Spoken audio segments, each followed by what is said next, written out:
A pleasant day to all of you out there who are watching Agenda via Signal TV channels 8 and 250, as well as on Facebook.com/OneNewsPH and YouTube OneNewsPH. I hope you were not affected by Typhoon Pepito, who is already on its way out, and we hope that you are free from any inconvenience, damage, or illness that the typhoon may have brought around.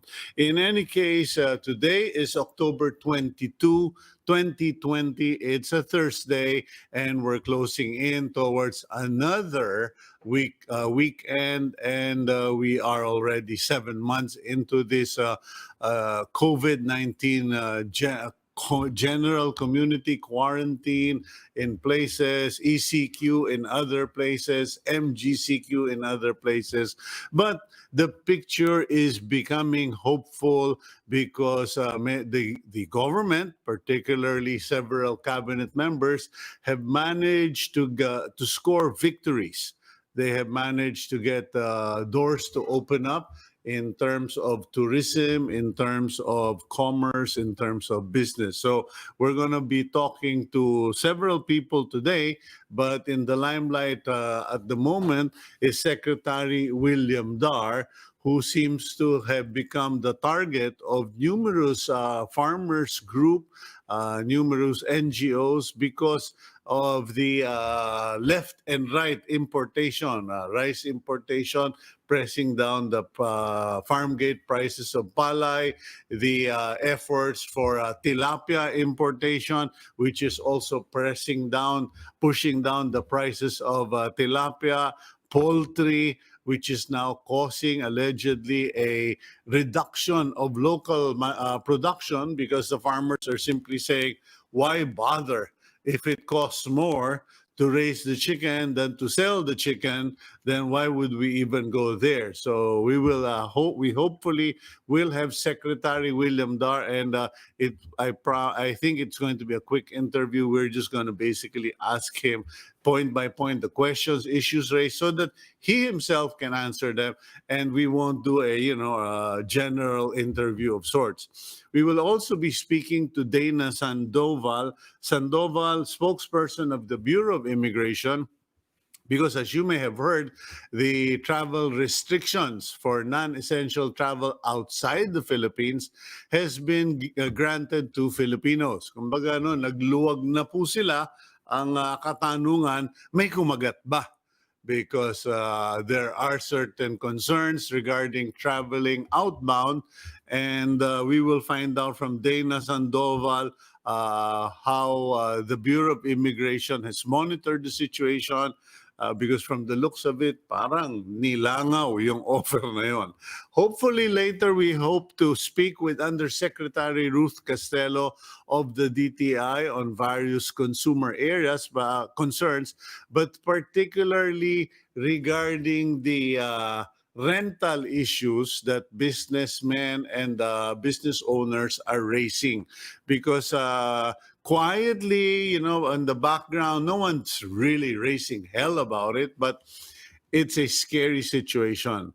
Marami po, there are a number of businesses who have tried to negotiate lower rents relative to the population or percentage allowed by the IATF for business establishments to bring in customers. So kumbaga, yung mga restaurants, umuupa yan sa mga malls, umuupa yan sa mga pwesto, and sasabihin ng IATF 20% capacity muna o 30% capacity.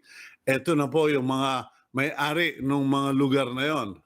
Sabihin, sige, out of the kindness of my heart, and total may COVID naman, sige, 50% na lang ng upa ang bayaran mo. But this is 50% out of the 100% that is based on pre-COVID rates na yung commerce natin ay booming. But now, it's gone bust.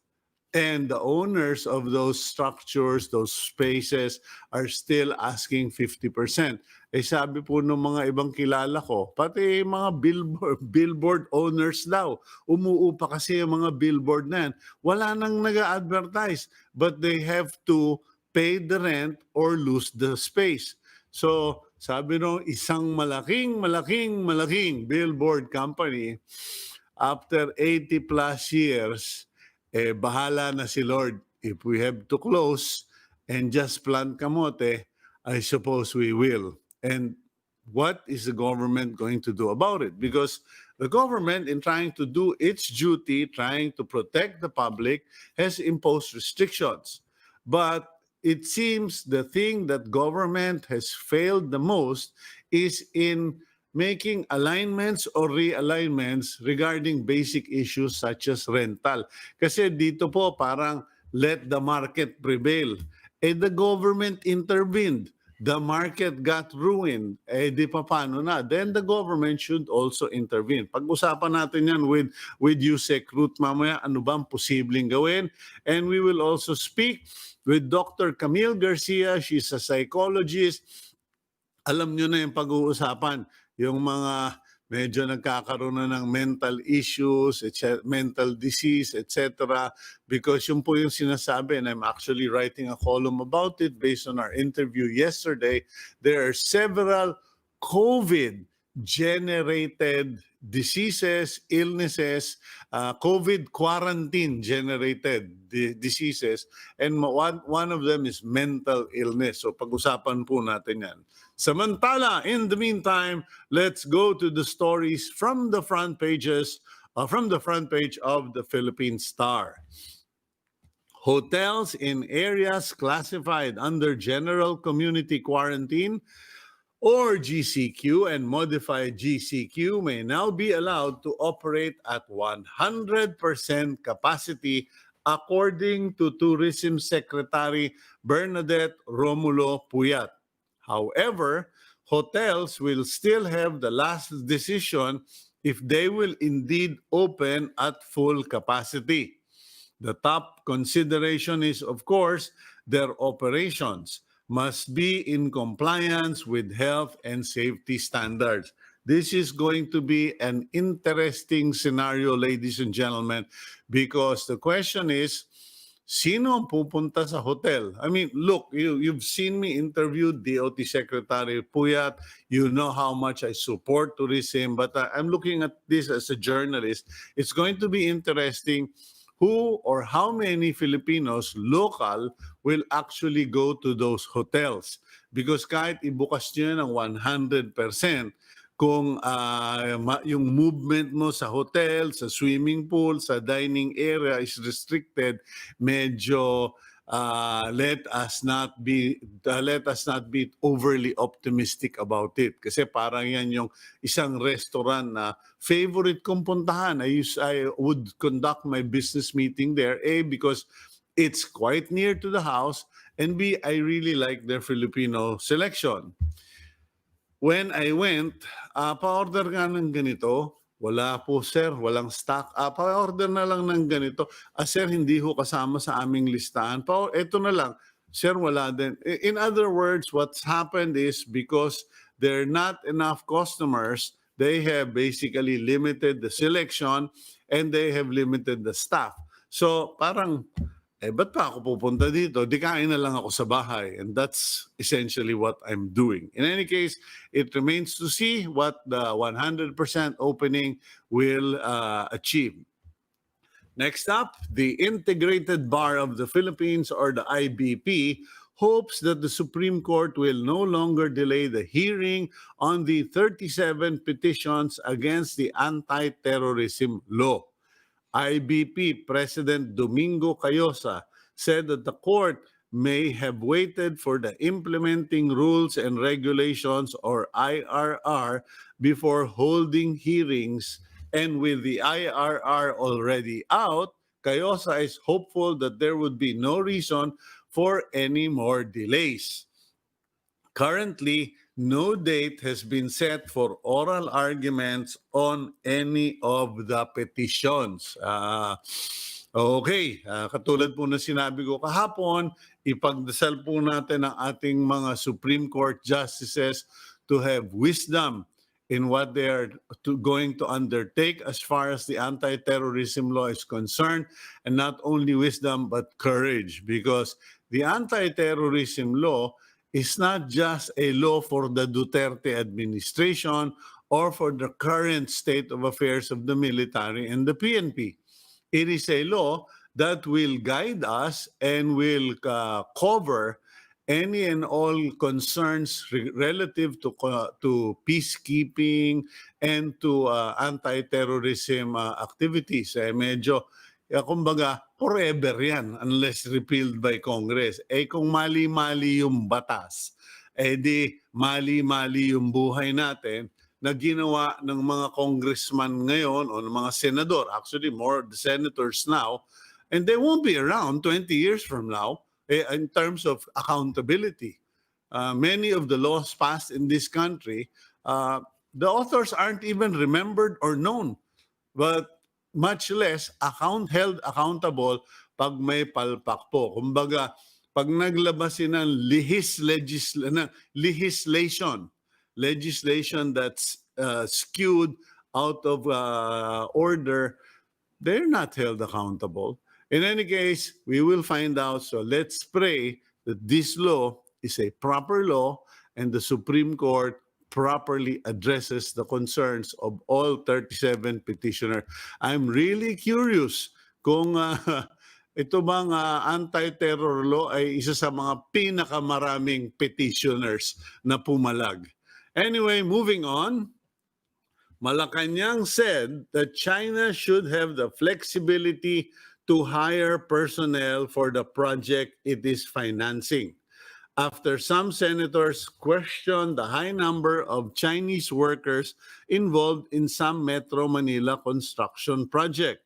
In a budget hearing, the Department of Public Works and Highways, or DPWH, says that 31% of workers for the Estrella Pantaleon Bridge, yan po sa may Rockwell, Mandaluyong area, are Chinese.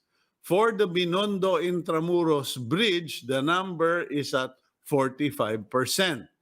Palas reiterated that these projects are 100% donations from Beijing, so they must have flexibility in the personnel they hire. Ayan po, no? Medyo biglang nag-iba yata ang tono natin, mga tiga-DPWH, kasi natatandaan ko po noon, nung pinopromote natin yan, sinasabi natin na this is funded by China but we will hire Filipino workers. Ang mga workers lang na Chinese, yung mga bisor, yung mga engineer, ngayon merong 45, may 31, etc. Medyo sorry, but we are going to have problems there because it is not in alignment with your first declaration, and now you are giving justification. Bakit ba? Pag puro libre, pwede na tayong sakupin. Anyway, I'm just basically saying, calling it there because, unfortunately, we cannot keep getting donations na yung palang exchange, meron tayong occupational invasion. Kumbaga, nawala na naman ng trabaho yung mga Pilipino. Okay, let's move on to our interviews. Let's find out. Let's see, baka naman may mas magandang balita yung kaibigan natin, mga friendship natin sa Bureau of Immigration. Let's speak with Dana Sandoval, spokesperson of the Bureau of Immigration. Ms. Dana, good morning to you. Hi, good morning, Sir Cito. Good morning to everybody. Congratulations to your firstborn ba? Firstborn baby girl? Second baby girl. Baby girl. Naku, enjoyin mo yan. Kasi yung baby girl ko, hindi na baby, hindi na rin girl, woman na. Ang bilis nga. Totoo yan, ang bilis na lumaki. Okay. In any case, you look good. You seem to have lost weight so quickly ngayon. Thank you. No, seriously. Kasi yung iba talaga nag-struggle. In any case, we opened up the counters for Filipinos wanting to travel outside of the country. Ano nga nangyari? dumagsa ba ng turista o as expected medyo may nervyos yung mga Pilipino at sabi, teka, di muna kami aalis, dito na lang kami sa bahay kakain ng siopaw. Actually, looking at the situation kahapon sa airports, we closely monitored it. Konti lang ang bumiyahe. For the entire day, siguro until late afternoon, nasa 95 lang ang bumiyahe na Filipinos under a tourist visa as compared to the 64 that traveled on the same on a Wednesday last week. So maliit, very small yung difference, and I think it's still because nandito pa naman yung pandemic and people know that there is a risk in flying out of the country. Okay, now, Dana, may I find out, may I know, ano ba yung mga destinations na pwede nang puntahan? Because when I was speaking with my wife, she told me that Europe, very few countries, if any, are actually giving visas and walang makuna ng travel insurance. Alam ko baka hindi mo nasakop, no? Pero siyempre marami ka ring alam, you have contacts. What countries are Filipinos allowed to go to? Well, honestly, we don't have the full list kasi si DFA po yung in charge niyan. But essentially, as long as the country of destination allows us to enter, because it's a very fluid list, like today pwede kang pumasok, tomorrow biglang nagsara na ng borders. So as long as the country of destination allows you to enter their country, papayagan po namin with, of course, the requirements set by the IATF. Yung 95, the 95 travelers that left yesterday, what countries were they going to? Iba-iba po eh. Although I don't have the full statistics niyan, karamihan po eh. Asia, may mga family din po kasi ng mga pinupuntahan. But of course, hindi po essential. Yun kasi yung nakita talaga natin within the past few weeks. Ang malaking demand po talaga ng departure travel is yung pupuntahan yung kamag-anak or immediate family, their parents, their children out of the country. But the need is not that immediate. Kumbaga, they just miss their relatives or sasama lang talaga sa mga kamag-anak nila. So yun po yung nakita natin na demand. And nakikita po natin na in the next few days, yun po siguro yung mga unang babiyahe. Not so much on the tourism side, yun talagang mamamasyal lang. And lalo po, in Christmas is coming soon. It's just around the corner. And we're expecting a bit of a rise dun sa mga travelers natin. But I don't think it would reach the numbers na kagaya po ng mga previous years. Yeah, kasi I heard Laos and Afghanistan are bringing in, allowing Filipinos to enter their country, and also I think Hong Kong is allowing Filipinos to come in. Any other particular countries? Kasi I'm sure kukulitin ako ng mga kakilala ko dyan. Kuyang, tanungin mo saan kami pwede pumunta. Also Singapore ang alam ko, and US also, but although some states are restricting din the travel. And siguro we would be securing the list from the Department of Foreign Affairs, and we would be sharing it with you and also our official pages para po for the knowledge of everybody naman. Okay. Now, what is the situation at our ports and also the situation for our Bureau of Immigration personnel? Kamusta naman sila? We're on skeleton workforce, and mababa pa naman po yung mga traveler, yung number of traveling people ngayon. So we can still manage that.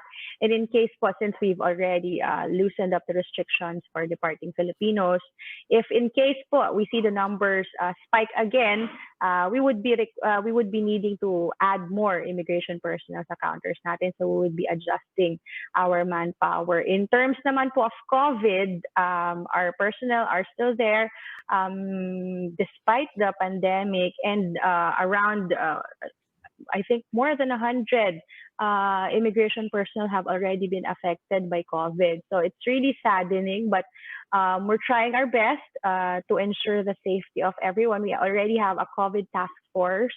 It's a group inside the BI. It's a unit that makes sure that all the protocols are in place for our employees for their protection, and we've even provided a free swab testing for those who have close encounter with passengers who are COVID positive. Okay, may patanong dito, no? Point of clarification. Can a person of any age travel outside the country, or do you follow the 15 to 65 age limit only? And yung bang patest, ano ito, regarding RT-PCR. Kasi may mga nagsasabi 24 hours before the flight, may nagsasabi 48 hours. Ano ba yung protocol? Well, sa age, wala naman pong nakalagay sa IATF resolution na restrictions on the age. So any age po can travel as long as they have the requirements set by the IATF. Yung isa naman pong requirement, which is the antigen test, should be 24 hours valid. So 24 hours before the date of departure, kailangan po yan kinuha ninyo.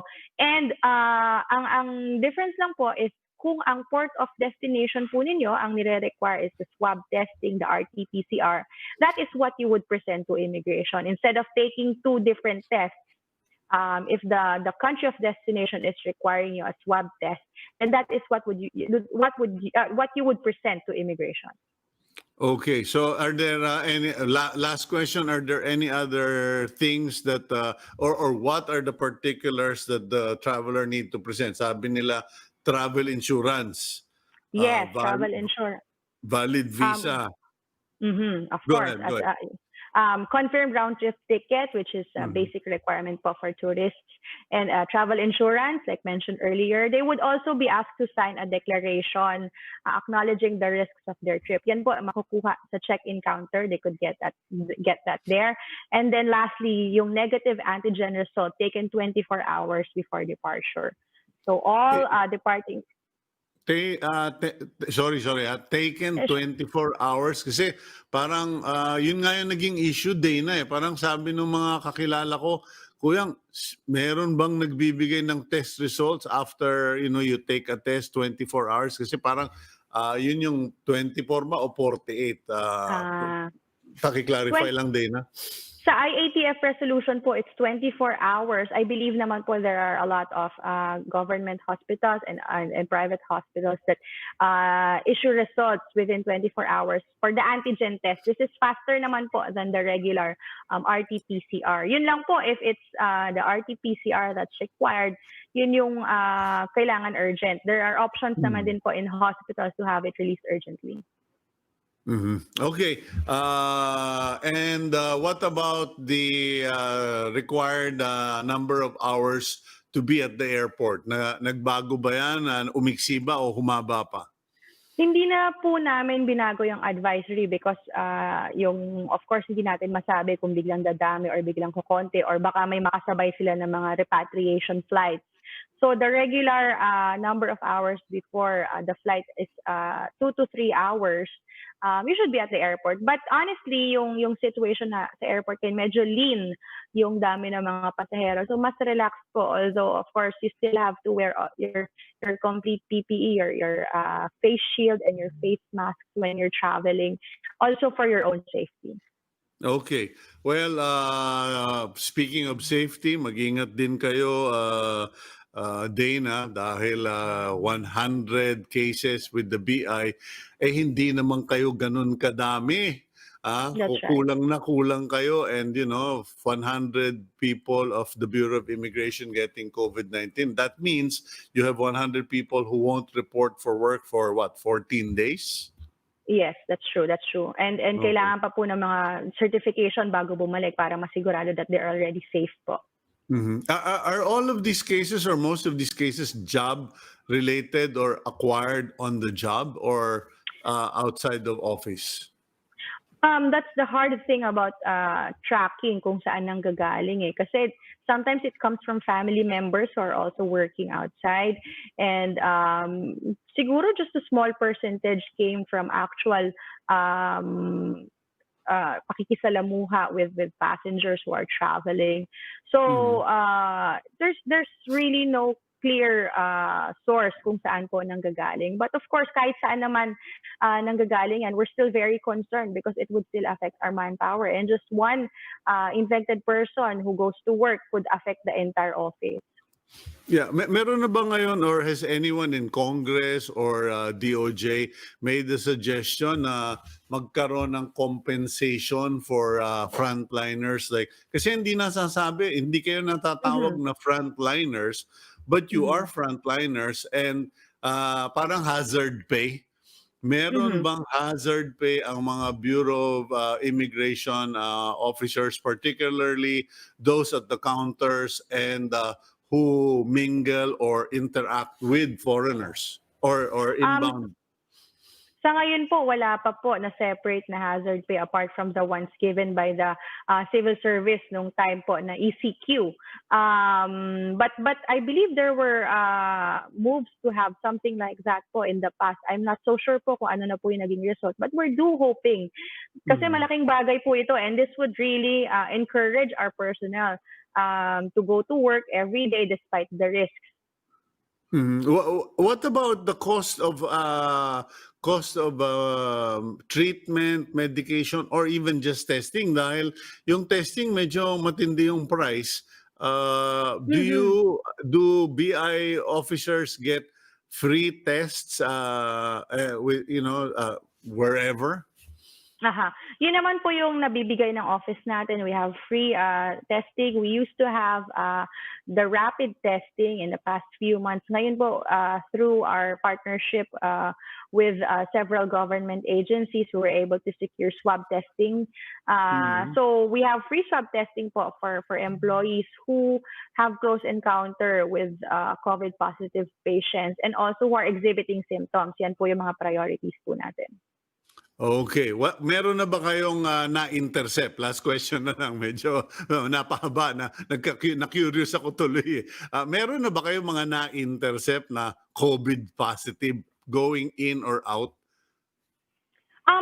I can't answer clearly because it's the Department of Health who's doing this assessment, the Bureau of Quarantine. Kasi minsan merong mga confusion sa airport who is in charge of which. But it's really the Bureau of Quarantine who does the physical examination through the machine that tests their temperature, also that gets the health declaration form for arriving passengers. They are also on standby for departing passengers naman.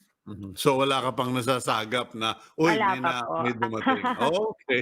Mabuti naman na wala nun kasi medyo nagbigay ako ng training ng ganyan sa isang airport na this was pre-COVID and they were kind of scratching their head. Kuyang, is that necessary? I said, if someone gets off that plane and that person is carrying Ebola or something highly infectious, you better have an isolation corridor. Biglang 1 month later, nagkaroon ng COVID. So, medyo, ayun na po. Okay, thank you very much, Dana Sandoval. And again, congratulations. You're looking good. And thank you to the men and women of the Bureau of Immigration. We know that you are also frontliners, risking your lives, your health, doing your job. So thank you to all of you. Thank you very much, sir, and good morning. Okay, that's Dana Sandoval, spokesperson of the Bureau of Immigration. Alam niyo po, malaking bagay yung maalala natin that we should all bear in mind because I know that, many of us, when we go in front of an immigration officer, kahit na Filipino citizen ka, parang bang may anxiety, and it's confirmed. It's been, the basis of a test, a study, where they said for some strange reason, even nationals of a country, when standing before an immigration officer, there is some unexplainable anxiety. Maybe it's because of the uniform, the glass partition, someone going through your passport, etc. Or maybe it's just because of all of the cuentos or video or programs we've seen from abroad where there is intervention, etc. from the Bureau of Immigration officers. But in any case, wag po naman nating kalimutan. Let's not forget that they are our frontliners. They are our gatekeepers. They are the ones who have to do the first look, the first check. Okay? Ito ba gagawa ng matino o gagawa ng masama pag pinapasok ko sa Pilipinas? Ito ba ay may kapasidad, etc., etc. And while they're doing that, you never really know. Baka safe nga sila doon sa counter, pero pag nagkaroon na ng interrogation, investigation, o may dumaan lang sa gilid mo, na-COVID na sila. So there are frontliners. So let us also appreciate and thank them, whether you see them at a party or a gathering or you pass by the counter. Maraming salamat po for doing your job, di ba? So in any case, just a thought for all of you to consider. We're going to go for a break. When we come back, let's continue with the program.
Okay, welcome back to the program Agenda. I'm Cito Beltran, your host, and you are watching us via Signal TV, channels 8 and 250, as well as facebook.com/OneNewsPH and on YouTube, One News PH. Okay, we are just setting up our connections with Secretary William Dar, who apparently has just landed in Mindanao. So they're trying to get an ideal location for the interview because of signal concerns. And then we are also, hopefully in a few minutes, going to connect with Undersecretary Attorney Ruth Castelo of the Department of Trade and Industry. And why, you might ask, it is because of certain apprehensions expressed by business people and actually pati na nga yung mga ordinaryong mamamayan na nawala ng trabaho, people who've lost their business or whose businesses are operating on 20, 30, or even 50% capacity because of rental issues. Marami po sa mga small, medium enterprise, micro, small, medium enterprises sa Pilipinas are businesses that rent, umuupa ng pwesto sa isang lugar, sa isang building, or sa mga malls, okay? And what's happened is, before COVID-19, aggressive ang maraming tao. Maraming tao ang parang kampante na pwede nating pasukin to, mag-expand tayo or mag-invest tayo. I know a lot of my friends got into that. And one guy, pre-COVID quarantine era, he had, I think, if I'm not mistaken, 3 major restaurants, two in BGC, one here in Capitolio, and he had a small coffee shop here in Capitolio and also elsewhere. But suddenly, because of the reduced number of customers, clients, biglang na-discover ko the other day, pumupunta kami regularly doon. Walang sabi-sabi, hindi nagkwento. Nung napansin ko, may isang mama, kung umasta, parang siya may-ari ng lugar. Sabi ko, teka, sino ba to? And I, quietly asked the waitress, sino yung mama na yun? Sir, siya ho yung may-ari. Parang sabi ko, teka, kaibigan ko may-ari nitong coffee shop na ito. Hindi ho, binenta na ho. So, it came as a shock. And then the other night, I had a guest, and he was sharing that a number of people he knew and some I knew were going through the same problem because of rent issues. Kumbaga, parang yung isa nga isang malaki, I'm sure nakainan nyo na, chain of restaurants. Marami silang ihaw-ihaw, mga isda, etc. Nako po, Usec, Ruth, I am on air. I don't know how I'm going to do this. Pagpasensya nyo na. I don't know. Mag-multifunction tayo. Total work from home naman eh. Wala na yung formality. Pero kailangan ko kasing sagutin ito. Okay. In any case, ang nangyayari po ay medyo nagkakaproblema sa rental. Kasi ang tataas ng mga rent pre-COVID na kahit binaba mo ng 50%, talo pa rin kasi yung pumapasok na income, wala, not break even. Okay, we'll go for a quick break. Nag-request ang office para maayos daw yung mga connections. We'll be right back here on Agenda.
Okay, you're back here on Agenda. I'm Cito Beltran, and you are watching us via Signal TV channels 8 and 250.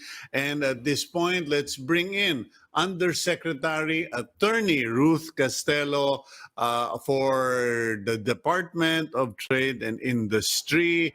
Usec Ruth, you're looking beautiful this morning. How are you, my favorite Usec? I see Cito, super long time. I'm good, thank you. How are you? I'm doing fine in isolation. Pero next week, hindi na raw ako isolated. May kasama na ako. In any case, we just want to reach out to you, I guess, an update. Because I do, marami na akong atraso sa'yo. Hindi natin napapag-usapan yung mga pro-consumer activities ng DTI that you are directly in charge of. And also, I just want to bring to your attention yung concern or nangyayari sa business in sector where businesses are quietly shutting down because they can't seem to find a neutral or a compromise with landlords. Para bang they want to continue with the business, pero if the landlords insist on charging absurd prices because of COVID-19. Several of them have already told me, Cito, we're just shutting down our businesses because there's no point. And I already know personally of at least 3 restaurants that closed very recently and another big chain closing coming soon. Anyway, Usec Ruth, what's the situation and what are your thoughts sa consumer and consumer concerns and also regarding this problem? Oo, dun muna sa problema or advocacy muna. O Dun sige, yung problema muna and then kasi marami kang advocacy, alam ko eh. Dun sa rent, if you remember, I'm sure everybody's aware of it, or we tried to make everybody aware that we issued memorandum circulars on rental concessions. Dalawa yun. During the height of the pandemic, Secretary Lopez said na baka also taking it from RA 11469, the Bayanihan Act 1. So nagkaroon ng rental concession, merong installment payment scheme of 6 months with a grace period. So naging total nun 7 months kasi upon the lifting of the GCQ at that time. And then Bayanihan 2 came, nagkaroon ng concession, may concession pa rin, pero upon the lifting na of the MECQ, yung Modified Enhanced Community Quarantine. So all in all, meron namang concession na binigay ang government na installment payment scheme and then yung 30-day grace period. But the thing is, syempre government can only, what do you call it, influence. We cannot, of course, intervene in proprietary rights kasi private property yung mga rented places. So pwede lang prevail ang government doon sa di ba sinasabi ni Presidente yung mga lessors, baka pwedeng wag muna kayong maningil because alam natin lahat na kung private property siya, hindi naman siya pwedeng panghimasukan talaga ng government directly. Okay, So, well, it's good. It's good we're interviewing you because you're also a lawyer. Ang impression kasi ng mga nakakausap ko, sabi, this is a state of emergency. This is unusual events. So parang ang impression nila, the government under the COVID pandemic situation has the power to enforce or enact policy na pwedeng makorek. Kasi ang argument nila, Usec Ruth, ito eh. Pinasara ng government yung mga business establishments to protect the public. Slowly binuksan yung mga business establishments, first 10%, 20%, 30% to 50%. And so, by virtue of government, yung business nila naapektuhan. And right now, it will only be government who can rescue them by making landowners realize na, teka, kung 20% lang yung business allowed, dapat din siguro 20% lang ng rent ang i-charge nyo. Because right now, what's happening is the businesses will close and ultimately, these landlords or these property owners will also lose and totality, we all lose. What's your thoughts on this? Of course, we have to respect contractual obligations kasi may contract yung mga yan eh. Whatever's the provision in the contract, government government cannot step in kasi private Mhm. yun. It's a proprietary right ng landlord, and syempre may consent yan. So consensual yung pag-enter into a contract, hindi naman pinilit yung tenant. So it's an agreement between them. Now during the pandemic, syempre pinasara ng government lahat. It was for the public good. That's Yeah. why we also had to provide rental concessions. Kaya lang, syempre pagka tapos ito na yung sa Bayanihan Act, it has to be by law. Bayanihan Act, upon the lifting of the MECQ and then a grant of a 30-day period, hanggang doon lang tayo. But we cannot impose on the landlords not to collect charges, or pwede natin siguro pakiusapan to defer charging or collection. Hanggang doon lang, Sito, pero whatever contractual provisions there are in their contract, hindi na natin pwedeng pakialaman. Hindi Even na natin, even under a state of emergency or acts of God or yung mga ano bang tawag doon, parang yung French something, nakalimutan ko na yung term eh.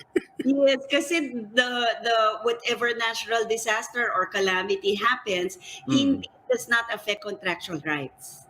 So yung rights So ng parties doon, pareho pa din whatever happens. Kaya all we can do is siguro what do you call it? Use moral ascendancy. Kasi if you also, well, baka alam mo rin that Secretary Lopez also prevailed over mall owners.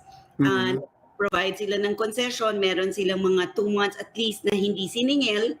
Yung Correct. March, April or April, May, hindi siningil, and then hinabaan yung term ng installment scheme kung if they choose to do it on installment. And then meron din si Secretary Lopez na convince niya rin yung mall owners na 5% lang ng rental ang babayaran dahil nga wala namang negosyo, wala namang pumapasok na customer, hindi kumikita ang businesses. So only a certain percentage of the actual sales ang binabayaran nila. what about that policy na patayin mo na muna do Usec, patayin mo yung tumatawag na yan. Yung telepono, huwag yung tumatawag, baka si secretary yan. In any case, what about yung gano'n na lang, parang hatian na lang sa kita? Kasi I don't know, I'm really medyo ninervyos ako dun sa sinabi nung isa. Kuyang, that company has been in existence for 83 years, and it's a very well-known company, and they told us, well, if we can't fix this problem, we'll just close the companies. And I said, oh my God, we're going to start seeing so many more companies closing only because people don't realize. Kasi parang sa mga sa mga paupang bahay, 'di ba, dito sa Pilipinas, even my wife who is from the Netherlands pointed out, it's only in the Philippines where I have seen yung mga landlords increasing rent by 5% to 10% annually. Parang sabi niya, yung bang mga salaries ng Pilipino nag-i-increase by 5 to 10% annually. So parang, I guess what I'm driving at, Usec, Ruth, is this is this not the time for government to come up with a parang sabihin mo na summit, Zoom summit, or addressing this issue about space, rent, and reality? Kasi parang if we don't, we're all going to lose. That's a good point, Cito. Yung 5% acceleration, actually 20% acceleration ang sa atin. But that is by law. Kaya baka meron sa atin, baka may nakikinig sa iyo ng mga legislators who might want to come up with a new law na yung special preference during the pandemic or during whatever natural disaster or calamity may happen in the country, yung mga martial law, state of rebellion, disaster, state of calamity, ganyan, pwedeng isa na hindi masususpend yung running ng ng rent. But of course, we also have to consider, Cito, that not all landlords have the capacity to defer collection. Kasi hindi naman lahat ng pinapaupa yung malalaki. Kasi meron namang maliliit na, alam mo yun, Yeah. yung commercial sector o yun lang talaga yung source of income ng isang pamilya na pinapaupahan niya yung kanyang lugar. So, we also have to consider these things. Actually, yung rental concession, kasi ang Fair Trade Enforcement Bureau, we have received a lot of complaints also and requests for assistance on rent. Pero marami rin sa atin na dumadating na mga complaint and request for assistance na landlord naman sila, yun lang ang pinagkakakitaan nila, naka-defer pa yung payment or naka-installment, and then may issue pa na yung 6 months na binigay natin noon, na-terminate na yung contract within the period of 6 months. Wala pang nababayaran hanggang, syempre, yung mga ganitong issues, kailangan rin i-consider. Yung especially yung mag-e-end ng contract during the time na during the pandemic, or biglang nawawala na lang yung tao, hindi na nagbayad, or yung talagang nandyan naman but refusing to pay. So a lot of considerations kasi hindi lang naman rin landlord ang kailangan natin proteksyonan. I mean, not only the tenants kailangan natin proteksyonan, but also the landlords, because not all of them are big.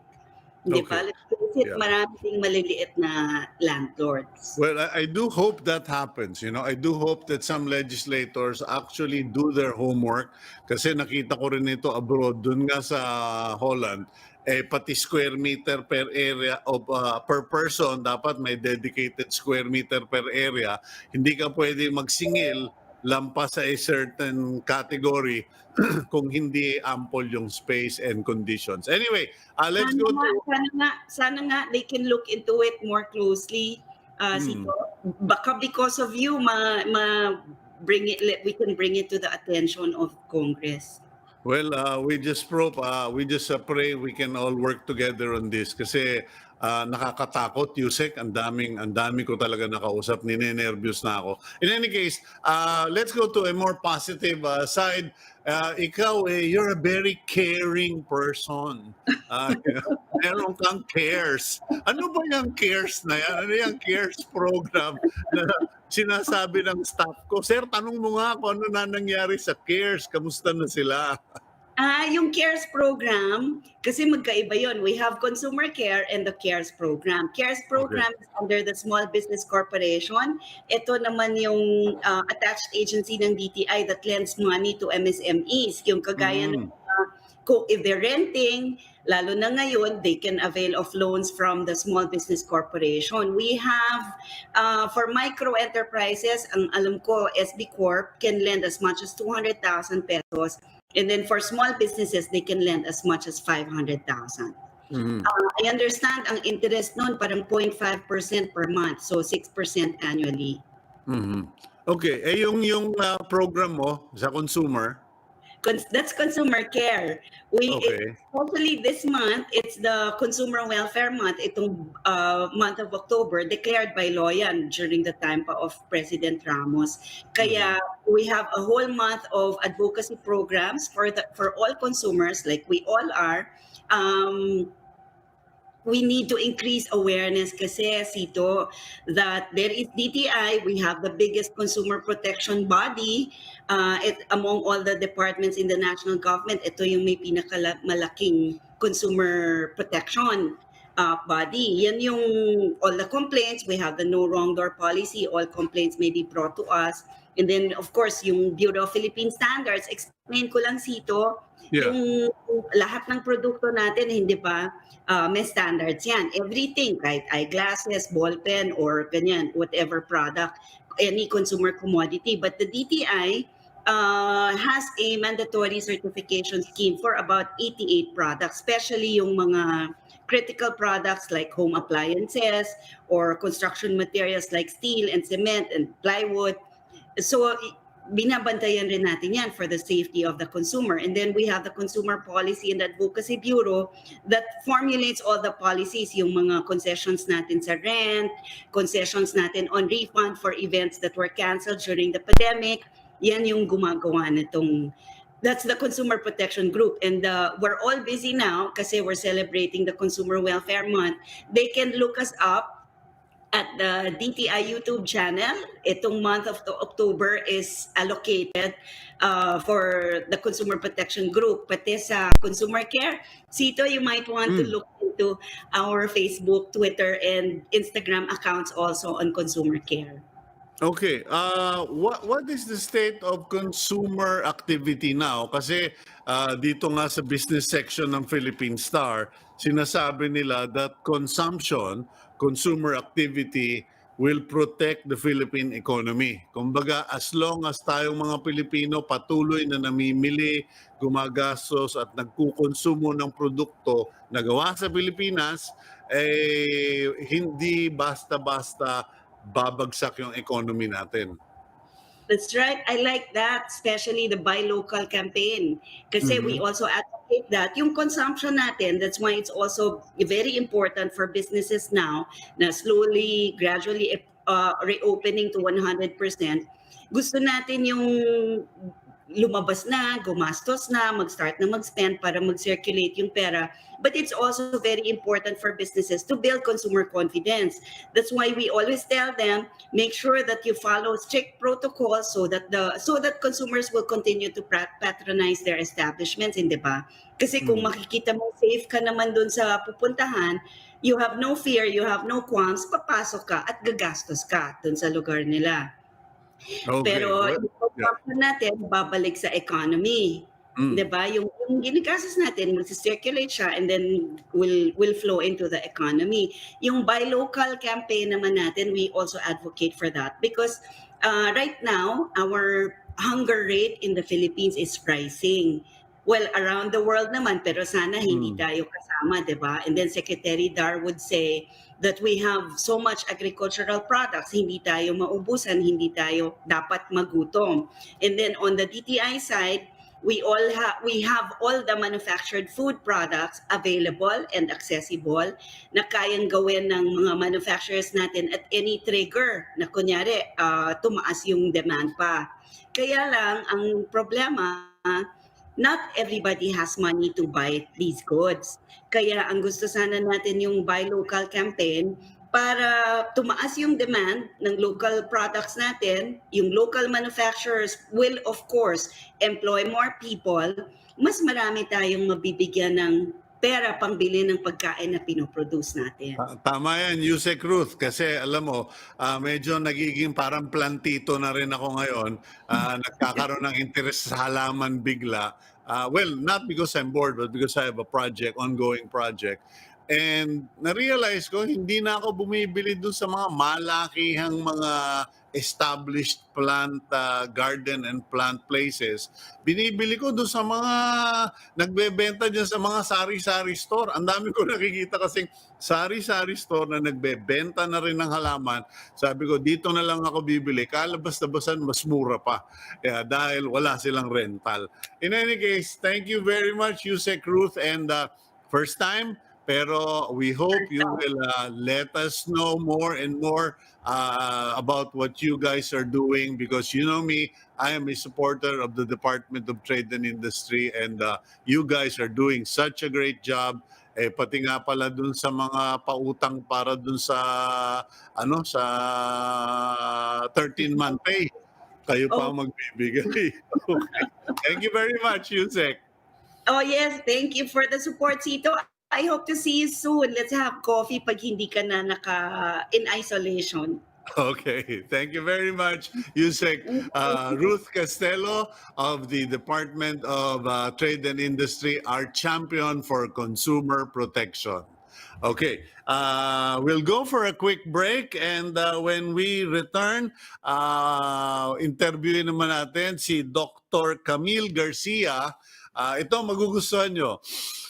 Kasi may mga kaibigan ako dumadaing na, "Kuya, pagod na ako sa kaka-Zoom. Puro meeting, mga walang awa itong mga kausap namin. Kahit gabi, Zoom kami." Dati kasi puro kayo Zumba. Ngayon, nazo-Zumbam na kayo. Tanungin natin si Dr. Camille Garcia. When we return, ano ba itong Zoom patig na ito? Okay, here on Agenda.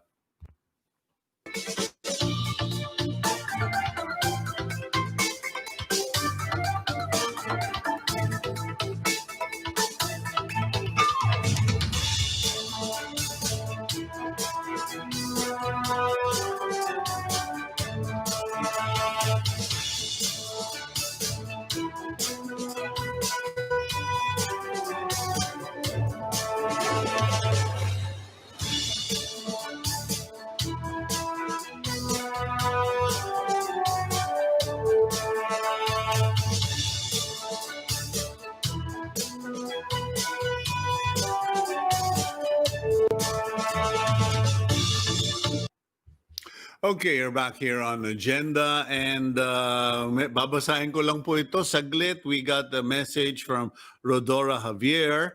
Watching your program and talk about increases in space rental, hope this issue would be brought to the attention of this coming Congress, or this Congress actually.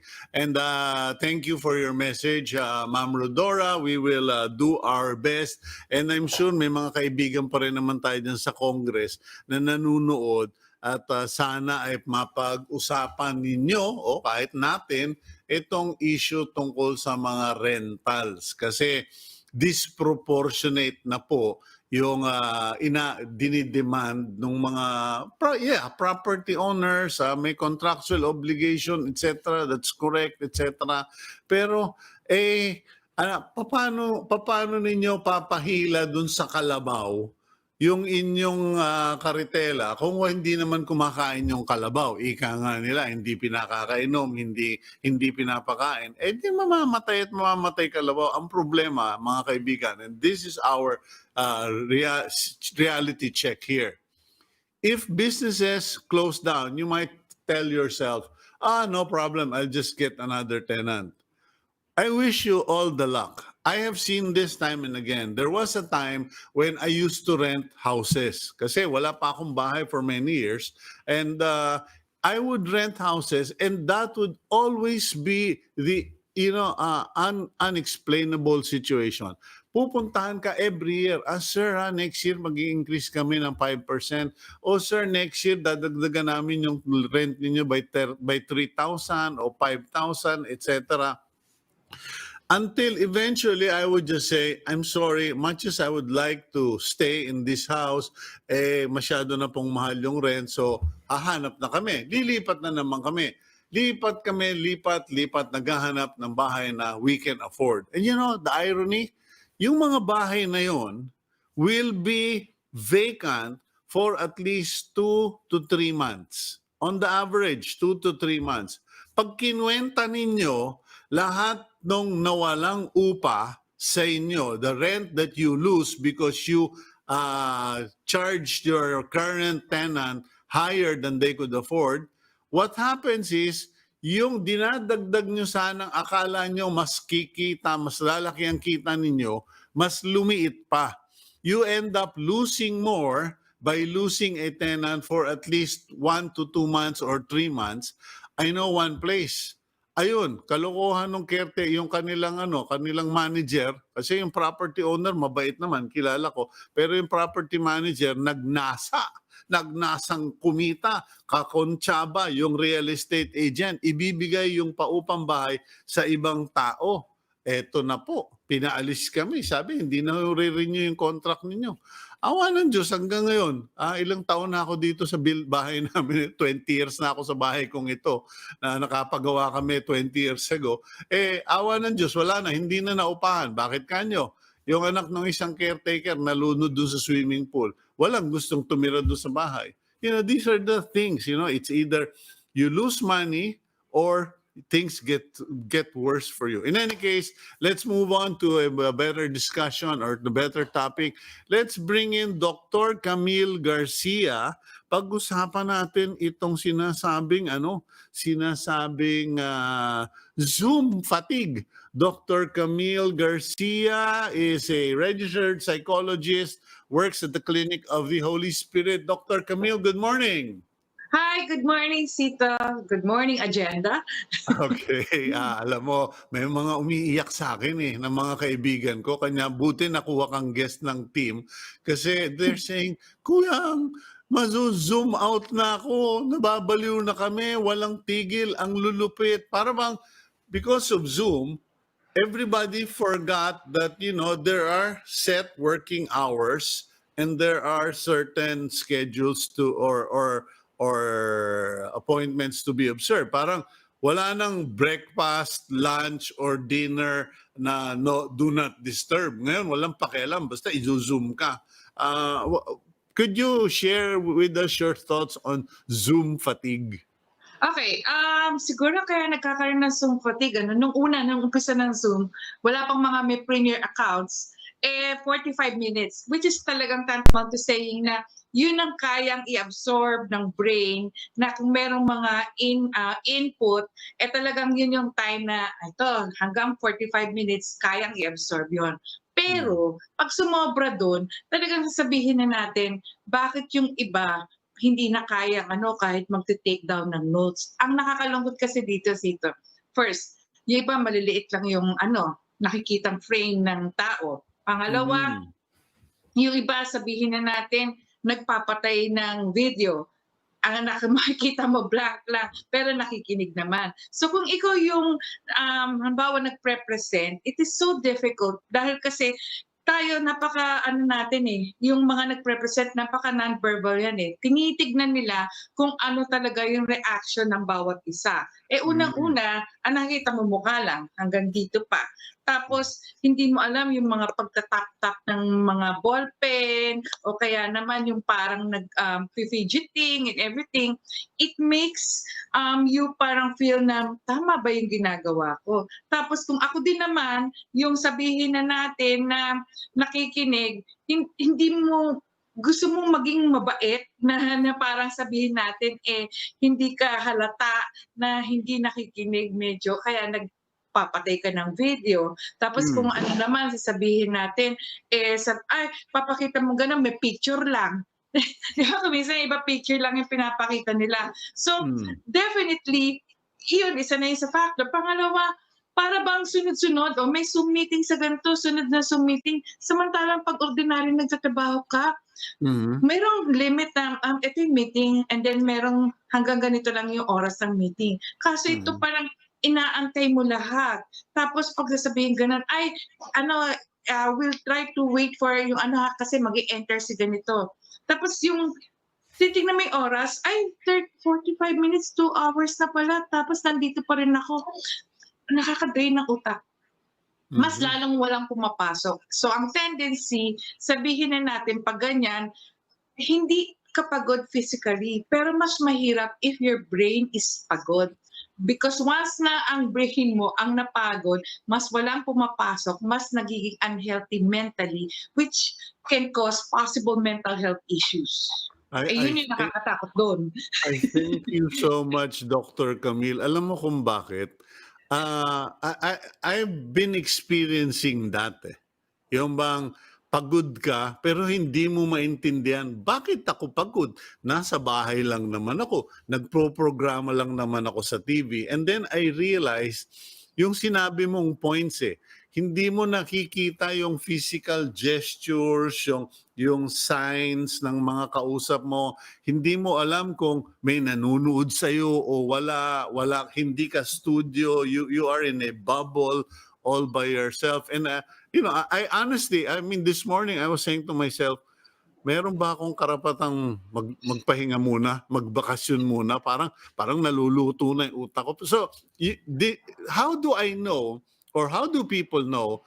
Kasi this is like a Zoom meeting in itself, no? Now we're doing it online. How do people know that they're suffering from Zoom fatigue? Okay, it's just like saying may burnout ka.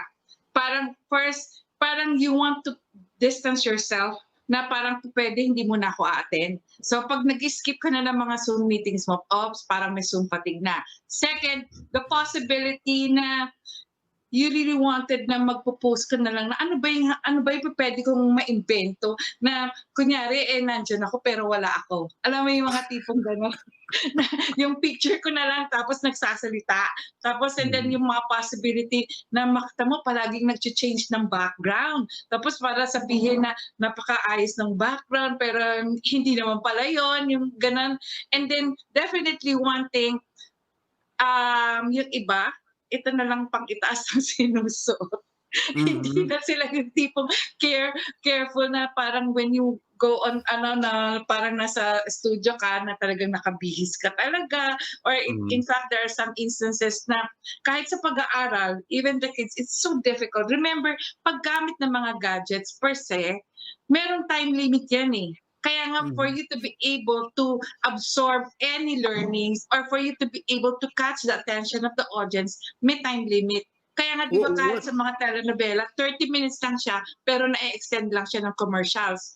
Just the same, pag yung ganyan, mga limited na, merong mga breaks for reason na talagang yun yung makakatulong sa'yo para to be able na parang, ay, makahinga ng konti. Because when you breathe, ang tendency, it's a resting period and it's a time para yung mismong utak mo, physically and mentally, medyo rested ka. So by the time na mag-on-air ka na naman, oops, ayos na naman, yung ganon. Unfortunately, pag sa iba, kailangan tuloy-tuloy kasi, oy, recording to, ganyan-ganyan. So, yung mas matindi yung anxiety and then when it escalates to a more stressful thing, madidepress ka kasi feeling mo parang hindi mo na-achieve yung dating nagagawa mo. And once na nagkaroon ka ng depression, syempre papasok lahat yung mga negative thoughts, mawawala yung motivation, mawawala yung drive mo, and then it will completely emotionally numb you. Na parang, ano na to, ba't parang hindi na ako nakukontento dun sa ginagawa ko.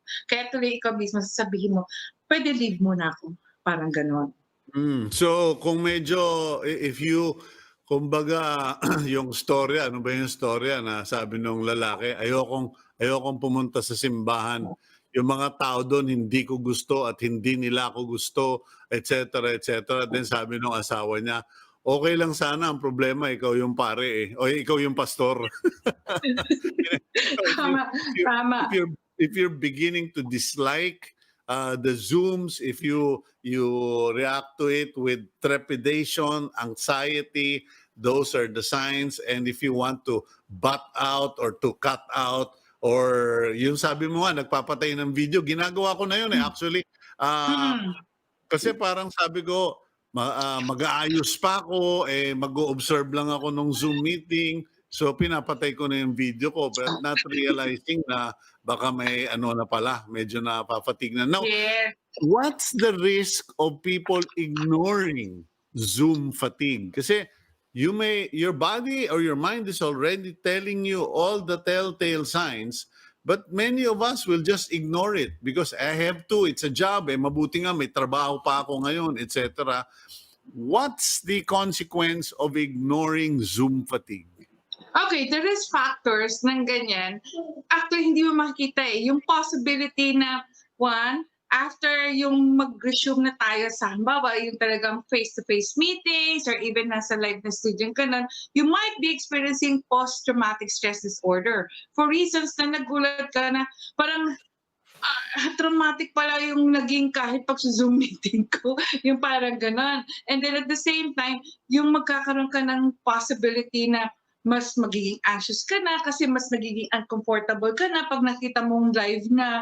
And then it will be so difficult for you na, lalo na yung iba, kung hindi ganun ka-resilient sa mga ganitong klaseng pagkakataon, they become more stressed to the point na maging sleepless. And then ang mangyayari, ang intrusion of thoughts, na sasabihin, ano ba yung pwede mangyari bukas? And then, sasabihin nila, hindi, nakapikit naman ako nakatutulog ako Unfortunately, kahit na natutulog ako, gising yung diwa mo. For reasons na gusto mo kasi palagi na maging interesado yung mga tao. Kaso paano kung hindi na nagkakaroon ng interest eh? Lalo na kung ang dami-daming kakausapin. Tapos nasa isang malaking monitor ka lang, naku, maliliit ng mga taong ganun. Tapos let's hear from, gaganon ka pa. So lahat ng klase, from physical na eye strain, yung mismong ikaw magkakaroon ng migraine, psychologically, nasasomatize mo yung behavior na hindi mo alam bakit nagkakaroon ng ganon. Unconsciously remember, kung hindi mo binibigyan ng pagkakataon yung sarili mo to relax, yung sarili mo to be able to parang take a deep breath na kahit na maglakad ka lang or kaya naman parang tahimik lang ng konti, yung parang to introspect what is happening, make it a point na you really wanted to be physically and mentally healthy. Because sometimes, pag siningil kayo niyan, remember, ang PTSD, it doesn't come nang yung sabihin natin after yung nangyari na to, na event na to. No, it even comes after a year or even after 2 years. So baka magtataka ka ngayon, bakit ako nagkaganito? Tapos pag nag-trace back ka, ay, ito pala ang dahilan. Kasi nagkaroon ako ng sympathy pero in-ignore ko. You know, it's interesting that you mention what you mentioned, no? Because we're talking about Zoom fatigue. It's a relatively new technology, therefore a new condition, if you want to call it. But the fact that you raised post-traumatic stress disorder relative to COVID-19 pandemic and quarantine, medyo maraming nasa gobyerno or in the medical field have failed to recognize that na this can be the cause of post-traumatic stress disorder. And pag tayong lahat ay nag-manifest ng PTSD. PTSD, ano yan, yung bang magkakaroon ng epekto sa sa ugali mo, sa pakikitungo mo sa ibang tao. Generally, what would you expect will be coming from COVID-19, PTSD, and Zoom fatigue? Okay, there are possibilities na magkakaroon ka ng recurrent na mga distressing memories of what had happened. And at the same time, there's the possibility na you have negative thoughts about yourself and then other people. And then yung feeling mo na nandun yung hopelessness na baka pati yung future ko, ganito na rin dahil kasi it was caused by the pandemic. Remember, Cito, dito sa PTSD, may triggers to eh. So even when you see yung people na ay, yan pala yung boss ko kasi hindi ko pa nakikita. Or yan pala yung teacher ko all the time. So every time na na-traumatize na ako niyan kasi sinigawan ako habang nagzo-zoom eh. Alam mo yung tipong gano'n. And then sometimes yung mga triggers ng pandemic, halimbawa may sunog na nangyari during the time ng pandemic. So na-traumatize kang gano'n. Baka pa pwede na ang mangyari every time na makakaamoy ka ng barbecue, na yung di ba may usok lahat yun, nagtitrigger na yung PTSD mo because of that, yung smoke lang ng barbecue or even yung mga sounds, yung mga yung mga usong kanta na puro about healing or ganon pero naririndi ka nadidinig mo yung mga ganon. So talaga may mga triggers na even the slightest yung words na pag nadinig mo COVID, takot ka na. Parang ganun, or matinig mo the word pandemic, takot ka pa rin. Okay. Yung may mga even words, even yung mga TV shows, na yung time na pinapanood mo ng pandemic na kahit pa ulit-ulit, yung mga lugar na talagang kumbaga sabihin niya, pinalayas nga kami dyan sa dati naming bahay kasi hindi kami makabayad ng renta. So ang daming mga possibility na bigla na lang magkakaroon ng triggers and then it will really affect you to the point na you become depressed, mag-isolate ka, or nagiging violent ka kasi ako every time someone mentions to me yung mga rental na yan nagingit-ngit ako sa inis. So I guess I'm connecting to past experiences. In any case, Dr. Camille, thank you very much. I think the most important thing you pointed out is that while Zoom meetings are a tool, they can also be a curse if we do not recognize that technology is supposed to help us, not harm us. And also, yung sinasabi mo ang post-traumatic stress disorder because of COVID-19. Kasi ang treatment natin sa COVID-19, it's a pandemic. Yeah, we live with it. But we fail to realize that it's going to cause a disorder, a stressful disorder in ourselves. Okay, thank you very much, Doctora. Ay, welcome. Thank you rin, Cito, for inviting me. Okay, yan po si Doktora Camille Garcia, psychologist, and yun, sinabi na niya lahat yung mga concerns tungkol sa Zoom meeting. Kung kayo ay biglang nagpapatay na kayo ng video ninyo, ng microphone nyo, parang nagmi-mute kayo, pero nanonood kayo, baka medyo sign na hindi ho sawa. Baka Zoom fatigue na yon. Kumbaga, hindi nasawa, inis na. And then kung pag sinabing Zoom meeting, biglang ang sagot mo, Zoom meeting na naman, ay medyo magtanong-tanong na po kayo. Kasi yung mga meetings, good yan. I mean, it keeps us functioning. Let's not fall into a new version of an old trap. What am I saying? Before COVID-19, the trap was we spend more time at work and still brought work home with us. At least for most of you, I didn't. Now, here, we are at home, and we'd like to think that it's a better situation, but with Zoom technology and Zoom meetings, messengers, etc., medyo the work is now at home. We are now working from home, and there is no detachment. Doon po sa Amerika, when I was living in America, I was told na you need to go on vacation. I said, why? You have gone 1 year and more than 1 year and several months, wala kang bakasyon. You need to. There has to be a separation because you're living on the job site. On job site, you need to go on a vacation. Wala. Pinagbakasyon ako 2 weeks. In any case, that's all for today. Please keep these things in thought, in mind, and I hope all the interviews we conducted today gave you better information to make better decisions. And yung po kay Secretary William Dar, baka bukas na kasi nasa Mindanao. Kung dito nga sa Metro Manila, hindi tayo magkakonect, doon pa sa Mindanao. Umasa pa tayo, hindi kasi namin alam, lumipad pala. Okay, thank you very much. I'm Cito Beltran.